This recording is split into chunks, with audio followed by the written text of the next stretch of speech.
ბერლინში მიმდინარე საერთაშორისო გამოფენა მწვანე კვირეულზე აფხაზეთის სტენდის დაშობის გამო ორგანიზატორები ბოდიშს იხდიან.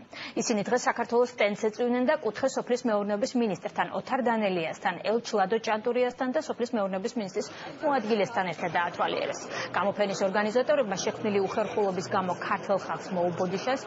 სურსათის სოფლის მეურნეობისა და მებაღეობის საერთაშორისო გამოფენა მწვანე კვირეული ბერლინში 16 იანვარს გაიხსნა.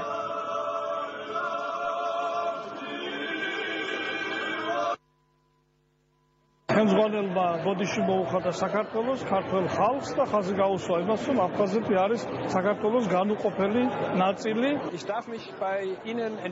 ნება მიმბოძეთ ბოდიში მოგიხადოთ იმის გამო, რომ საერთაშორისო მწვანე კვირეულზე ასეთი გაუგებრობა მოხდა.